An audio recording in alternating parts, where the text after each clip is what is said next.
کہ رشتے کا دکھ نہیں تھا، وہ تو سارے قیدیوں کی طرف نظر گئی تھی اور برداشت ہی نہیں کر سکتے تھے کہ ایک بھی قیدی دکھ میں ہو اور آپ آرام سے ہوں۔ اور تعلیم آپ کو کیا دی؟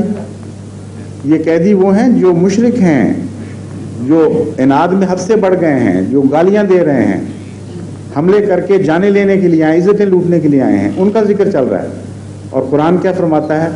وَيُطْعِمُونَ الطَّعَامَ عَلَىٰ حُبِّهِ مِسْكِينًا وَيَتِيمًا وَأَسِيرًا، کہ یہ تو نفرتوں سے آتے ہیں تمہارے پاس تمہیں قتل کرنے کے لیے، اور محمد رسول اللہ صلی اللہ علیہ وسلم نے اپنے غلاموں کو اس شان کی تربیت دی ہے کہ وہ محبت کے نتیجے میں ان قیدیوں کو کھانا کھلا رہے ہوتے ہیں۔ چنانچہ قیدی بہت سے مسلمان ہوئے جنہوں نے بعد میں بتایا کہ ہم پر تو صرف یہ تلوار کام کر گئی ہے کہ ہم قیدی تھے، ہمیں جن کے سپرد کیا گیا تھا وہ اپنے بچوں کو بھوکا رکھتے تھے اور ہمیں کھانا کھلاتے تھے، اچھی چیز ہمیں دیتے تھے اور بری چیز اپنے بچوں اور بیویوں کے لیے رکھتے تھے۔ یہ وہ اسوہ ہے جو مجھے نظر آتا ہے کہ رسول اللہ صلی اللہ علیہ وسلم خوش ہوں گے اس سے، مجھے یقین ہے، اس لیے کہ میں اپنی طرف سے نہیں بنا رہا، اس لیے کہ میرے پاس سند ہے سنت محمد مصطفیٰ صلی اللہ علیہ وسلم کی، اس لیے کہ قرآن کی مہر لگی ہوئی ہے اس اسوے پر کہ یہ اچھا اسوہ ہے۔ یہ کون سی اسوے کی طرف بلا رہے ہیں جس سے رسول اللہ صلی اللہ علیہ وسلم خوش ہوں گے؟ وہ مجلسیں تو نکال کے دکھائیں جو ان کی لگتی ہیں، نہایت گندی ناپاک گالیاں دی جاتی ہیں حضرت مسیح موعود علیہ السلام کو، آپ کے خلفاء کو، جماعت کے بزرگوں کو فاسق فاجر کہا جاتا ہے، نہایت بیہودہ غلیظ الزام لگائے جاتے ہیں اور کہتے ہیں کہ اس کو آ کے سنو گے تو محمد رسول اللہ صلی اللہ علیہ وسلم خوش ہوں۔ وہ کون سے محمد مصطفیٰ صلی اللہ علیہ وسلم ہیں جن کے یہاں ایسی مجلس کبھی لگی تھی؟ اگر لگی تھی تو دکھاؤ نکال کے، پھر میں مانوں گا کہ وہ خوش ہوں گے۔ پھر روکتے ہیں آپ کو یہاں آنے سے، کہتے ہیں ان سے نہ ملو، ان سے ملو گے تو تمہارا ایمان خطرے میں پڑ جائے گا، ان سے ملو گے تو تمہارے پاکیزگی کو نقصان پہنچ جائے گا۔ کہتے ہیں کہ نہیں؟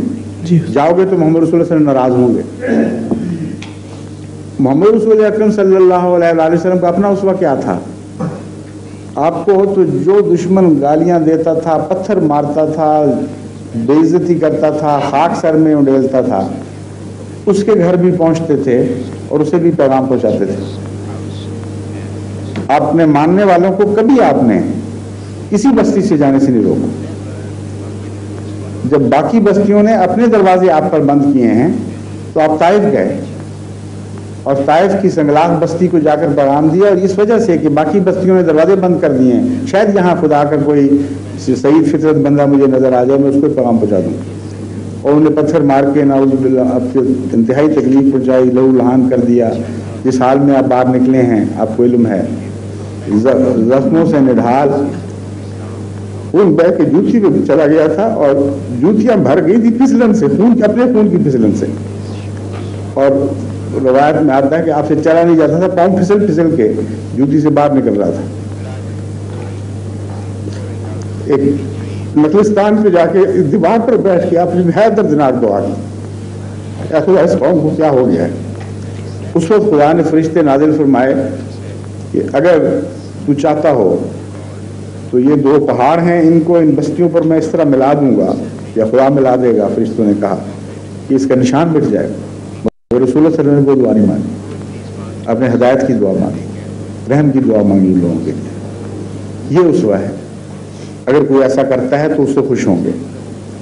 اگر یہ اسوہ ان علماء کا اسوہ ہوتا تو ان کو کہتے کہ احمدی اگر تمہیں پتھر بھی ماریں، تم پر ظلم بھی کریں، تب بھی جاؤ ان کے پاس، ان کو کہو کہ تم غلطی پر ہو، آؤ ہم صحیح راستے کی طرف تمہیں بلاتے ہیں۔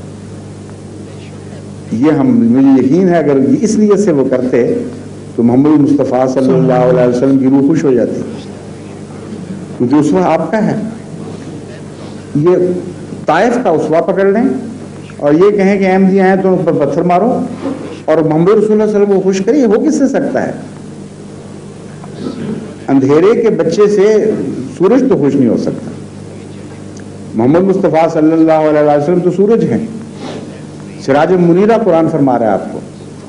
اس لیے اہل ظلمت کا اسوہ پکڑے، اسی کی تعلیم دیں، اور رسول کریم صلی اللہ علیہ وسلم کو خوش کر رہے ہوں۔ اتنی سی معمولی عقل کی بات بھی ان کو سمجھ نہیں آتی۔ جزاک اللہ حضور۔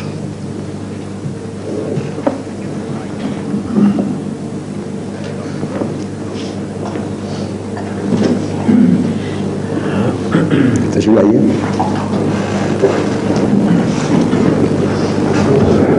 السلام علیکم جناب.